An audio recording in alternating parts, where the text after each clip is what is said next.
Hey guys, welcome back. Before we start, I just wanted to say some things. First of all, thank you so much for everyone that reached out to me to give feedback on the previous video and suggested topics I could talk about. It really means a lot knowing people like these topics and want me to give my own opinion on them. I also wanted to correct something I said in my last video. When I was talking about the gut being connected with the brain through its own nervous system, yeah, you can actually vomit from that. You can actually puke. The way I read it out made it sound like you would only feel like you were going to vomit, but no, you can actually vomit from that. So I just wanted to clear that up. Which is perfect, because this transitions right into the topic of today's video, which is miscommunication and its effects. This video won't be as serious as the last one, at least in my opinion, but it's still something very important even though it's not serious. So yeah, let's get into it. So, what is miscommunication? For that, we're gonna look at the textbook definition, which is simply the failure of communicating the intended message or idea clearly. Now, I partially decided to make this video because something funny happened with me and a friend of mine. I was chatting with him and we ended up not understanding each other, and it may have escalated us into screaming stupid stuff at each other. And then we were like, huh, we really didn't understand each other and just ended up screaming and having this whole ordeal for no reason. And I thought it would be a fun idea to explore and study the effects miscommunication can have. So, what we're going to be looking at today is the mental, social, and some physical problems that can come from miscommunication. But in what ways can we misunderstand something someone else says? Well, this would be misinterpreting something like speaking a text message someone's sent, someone not speaking a language well, and technical problems when over the phone. Well, now with that out of the way, let's get into the mental problems. So, it's pretty clear why miscommunication can lead to mental problems, as someone in a conversation didn't understand the intended message, and various other similar scenarios. The main point of this section is what happens when someone feels misunderstood as a result of miscommunication. First of all is low self-esteem due to miscommunication. This is mainly when someone tries to share an idea, but it gets misunderstood for whatever reason. If this happens too often, it will make them hesitant to share further ideas, as it might make them feel unable to express themselves properly, which can also lead to frustration with people, causing them to avoid conversations, which can lead to even lower self-esteem. And probably the main result of miscommunication mentally is anxiety.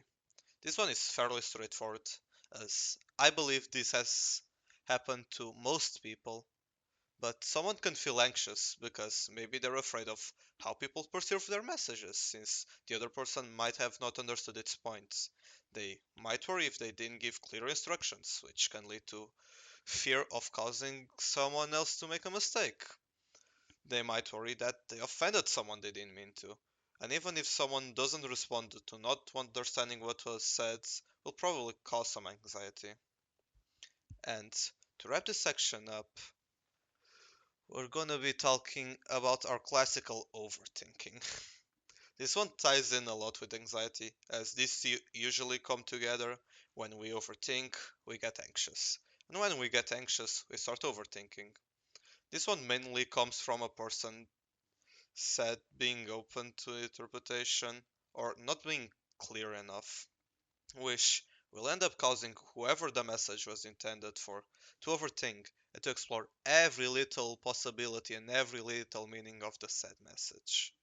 Another example is when someone responds with a okay, a reaction image, or any other kind of vague statement, as these responses lack a tone or clear intent, which can lead to doubt and ultimately overthinking. Now, that's about everything I wanted to touch on the mental topic. Now, we'll be moving on to social problems, fruit of miscommunication. The ones that probably come to mind immediately are arguments and the spread of misinformation, as this have happened a lot with me and probably everyone else. Although, if properly taken care of, this probably won't be making such an effect on someone's social life. But if they manage to get out of hand, it might severely change it. We're starting this section off with arguments.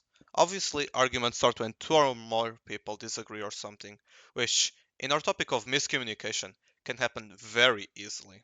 Like I already pointed out when I was talking about how miscommunication happens, if someone mishears or misinterprets someone's tone, it will help escalate an argument even further. And if you feel like you're being misunderstood, you might become defensive, which can seriously affect an argument and ultimately relationships. These relationships can be friends, family, or even a romantical relationship. If it isn't taken care of, it can entirely destroy them. But as bad as they can be, they can also be a good thing if handled carefully, and can help strengthen the bond between people, and if making it even harder for these problems to reoccur.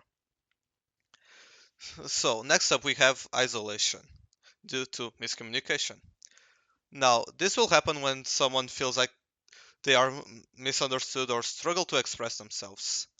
They will feel like people will never be able to understand and sympathize with them. And if this goes on for long enough, they will start disassociating themselves from social interaction. This is bad for all the obvious reasons. This behavior will only make things worse, as this will eventually just be an endless rabbit hole, and it's gonna be really hard to break out of that cycle. Though, I'll come back on how to avoid miscommunication on a later section. So, we are all familiar with how misinformation spreads because of miscommunication, right? Someone might be walking down a corridor and might overhear a conversation and interpret it wrong, and that can lead to the spread of misinformation. Also worth noting that this can start rumors, but I won't really be talking about those since rumors can be really anything. But the general basis is that they just spread false information about someone, and depending on what it is, it can obviously affect their social life. Besides that, there isn't much to say in this section that most people don't know already. Anyways, moving on to the physical problems of miscommunication. This one is kinda tough because most of the physical issues come directly from mental problems. Stuff like stress keeping you up at night from miscommunication problems and stuff like that. However, I might as well give a small list of stuff that can happen. These are fatigue, insomnia, high heart rate, and by now I think you get the general idea since there, again, isn't anything that miscommunication does directly to your body. Anyways, those are all the problems I really wanted to touch on about miscommunication. There are obviously more, and again, I could have probably went deeper, but this is just meant to show how miscommunication can affect people and their relationships. Anyways, how do we go about avoiding miscommunication? First off, always try to ask people what they mean if you are unsure. There shouldn't be any issues in them explaining themselves, and it eliminates any possibilities of a misunderstanding. And if you're the one speaking, be sure to clarify what you mean. Also, just simply paying attention and listening to a person can help, so they don't need to clarify themselves. And also, being mindful of your facial expressions, tone of voice, and body language can help get the right message across without problems. You should also try to adapt to whoever you are speaking, considering their personality and mindset. Also, really important is avoiding sending mixed signals. These are a really bad habit, and if you do this, please try your best to stop since this is a free ticket to people misunderstanding you. Try to be consistent with how you act. You have to be honest with yourself and people around you. So yeah, avoid mixed signals. Those absolutely suck. So yeah, this video was longer than the last one, but I really enjoyed writing the script for this one. Kind of funny for me thinking back to problems I had to do miscommunication, or that could be traced back to it. And it's kind of a shame because even if you know how important good communication is in a relationship, you might still fall victim. So be careful and take these tips I shared at the end to make sure you avoid miscommunication. I'd also like to publicly shame, and yes, I got permission to do this, my friend Hollow for being the worst offender of this in the past 2 months. Because this idiot cannot make this mind up. Seriously, just look at this. And for today's song recommendation, we got My Ordinary Life by Leaving Tombstone. Like the last video, this song doesn't really have to do anything with the topic, but I found myself listening to it more often recently, so here's a recommendation. And if you made it this far, thanks for listening. Like I said in the last video, if you have any feedback or just want to ask or talk to me about anything, feel free to do so. The best way you can enter in contact with me is through Discord. Feel free to send me a DM. My username is Volkaborn. I'm gonna put it up on screen. And for the next week, I'll be talking about a rather more serious problem, which is the stigma around mental health. But you'll have to wait until next week to find out what that is. With that said, I hope you learned something or were at least entertained by this video. So yeah, thanks for watching and see you next week.